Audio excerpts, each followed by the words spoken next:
وزیر اعظم شہباز شریف نے بچوں کو قطرے پلا کر 7 روزہ انسداد پولیو مہم کا آغاز کر دیا۔ تقریب سے خطاب میں وزیر اعظم کا کہنا تھا، حکومت پولیو کے مکمل خاتمے کے لیے پرعزم ہے۔ بچوں کے محفوظ مستقبل کے لیے پولیو کا خاتمہ ضروری ہے۔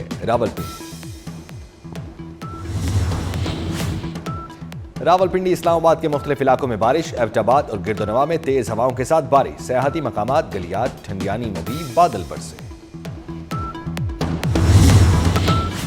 جنوبی پنجاب کے علاقے کوٹ چھٹا میں 3 نوجوان ہنی ٹریپ کا شکار، اغوا کاروں نے مغویوں کو زنجیروں میں جکڑی ویڈیو وائرل کر دی۔ نئی نہروں کے معاملے پر میاں نواز شریف میدان میں آ گئے۔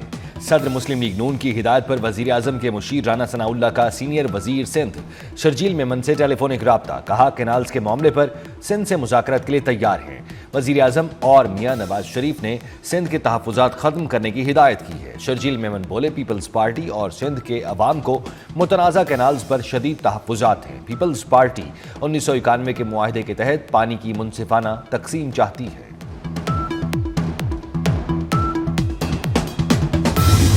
کراچی میں شدید گرمی، پارہ 39 ڈگری کی گرمی 43 ڈگری محسوس ہونے لگی۔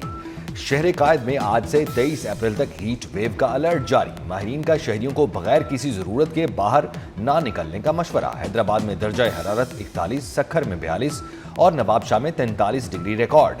سندھ کے دیگر اضلاع میں بھی گرمی شدید، بلوچستان میں بھی موسم شدید گرم۔ اسلام آباد اور پنجاب کے مختلف شہروں میں آج بارش کا امکان، مری گلیات، راولپنڈی، اٹک، جہلم میں بادل برسنے کی نوید۔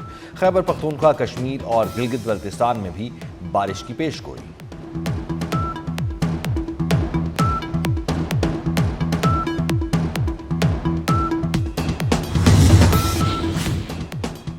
وفاقی وزیر داخلہ محسن نقوی کی سعودی عرب کے سفیر نواف بن سعید المالکی سے ملاقات، باہمی دلچسپی کے امور، دو طرفہ تعلقات کے فروغ اور باہمی تعاون بڑھانے کے حوالے سے تبادلہ خیال۔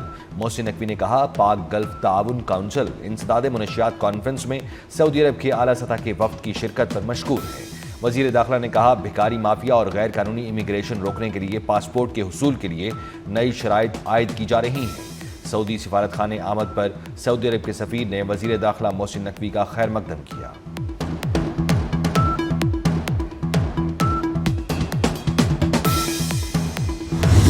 کچھ لوگوں کو پاکستان میں غیر ملکی سرمایہ کاری، ترقی و خوشحالی اچھی نہیں لگتی، ملک میں آگ لگانے کی کوشش کی جا رہی ہے۔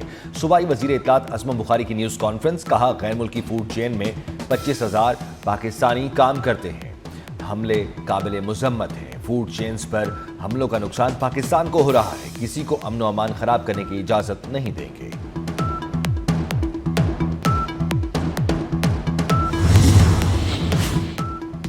مسلم لیگ نون اور پیپلز پارٹی میں درار ڈالنے کی سازش کو ناکام بنائیں گے۔ وزیر مملکت کھیل داس کوہستانی کی حیدرآباد میں میڈیا سے گفتگو، کہا نہروں کے معاملے پر سندھ کے تحفظات دور کیے جائیں گے۔ کھیل داس کوہستانی نے کہا، مجھ پر حملہ کرنے والوں کے چہرے سب نے دیکھے، پولیس نے مقدمہ درج کر کے گرفتاریاں بھی کی۔ پی آئی اے کا لاہور سے باکو کے لیے فلائٹ آپریشن کا آغاز، لاہور ایئرپورٹ پر تقریب میں وزیر ہوابازی خواجہ آصف کی بطور مہمان خصوصی شرکت۔ پرواز روانگی سے قبل کیک کاٹا گیا اور مسافروں میں تحائف بھی تقسیم کیے گئے۔ وزیر دفاع خواجہ آصف نے میڈیا سے گفتگو میں کہا، وزیر اعظم شہباز شریف کی قیادت میں پی آئی اے آج اپنے پیروں پر کھڑی ہے۔ قومی ایئر لائن کا لاہور سے باکو کے لیے فلائٹ آپریشن خوش آئند ہے، اس سے دونوں ملکوں کے تعلقات مستحکم ہوں گے۔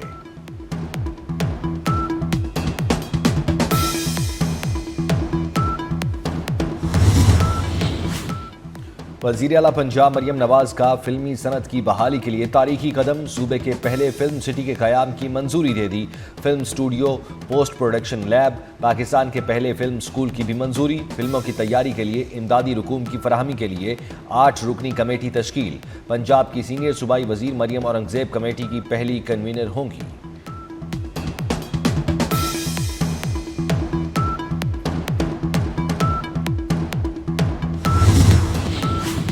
جماعت اسلامی کا غزہ مارچ کا مقام تبدیل، اب ایکسپریس ہائی وے پر جلسہ ہوگا۔ جماعت اسلامی نے اس سے قبل امریکن ایمبیسی کے باہر احتجاج کا اعلان کیا تھا۔ اسلام آباد ایکسپریس وے پر سٹیج لگایا جائے گا۔ جلسے سے امیر جماعت اسلامی پاکستان حافظ نعیم سمیت مرکزی قائدین خطاب کریں گے۔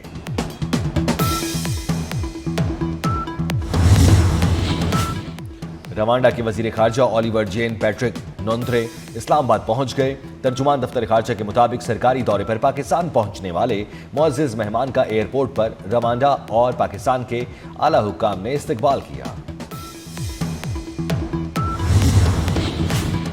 لاہور میں گرینڈ ہیلتھ الائنس کا دھرنا 14ویں روز بھی جاری۔ دھرنے میں شرکاء کی تعداد گزشتہ دنوں کے مقابلے میں کم۔ دھرنے میں سرگودھا، ساہیوال، قصور اور دیگر شہروں سے آئے ورکرز موجود۔ پولیس کی بھاری نفری بھی تعینات۔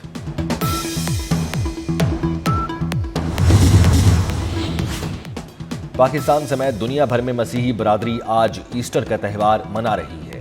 گرجا گھروں میں ایسٹر کی عبادات اور تقریبات، ملک کی ترقی و خوشحالی کے لیے دعائیں کی گئی۔ گرجا گھروں کے باہر سیکیورٹی کے سخت انتظامات۔ صدر مملکت، وزیر اعظم اور وزیر داخلہ سمیت سیاسی قیادت کی مسیحی برادری کو ایسٹر کی مبارکباد۔ صدر مملکت آصف علی زرداری کا کہنا ہے آئین پاکستان تمام اقلیتوں کے حقوق کی ضمانت دیتا ہے۔ وزیر اعظم شہباز شریف نے کہا ایسٹر تجدید اور امید کی علامت ہے۔ محسن نقوی نے اپنے پیغام میں کہا ایسٹر امید کی علامت اور خوشیاں بانٹنے کا تہوار ہے۔ حضرت عیسیٰ کی تعلیمات انسانیت، محبت کا درس دیتی ہے۔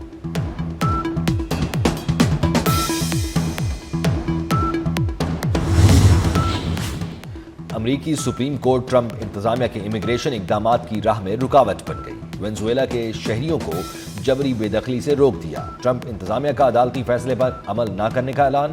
عدالتی فیصلے کے خلاف آخری کامیابی وائٹ ہاؤس کی ہوگی، ٹرمپ انتظامیہ کا دعویٰ۔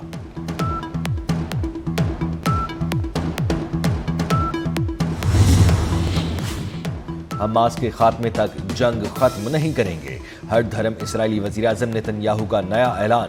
کہا حماس کے مطالبات کے سامنے جھک گئے تو ہم غزہ میں دوبارہ جنگ نہیں کر سکیں گے۔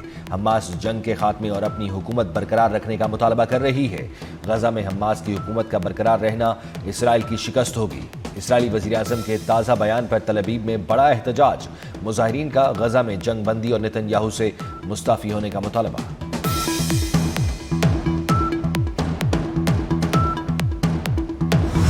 امریکہ اور چین کے درمیان تجارتی جنگ کے اثرات، آئی فون مزید مہنگا ہونے کے خدشات بڑھ گئے۔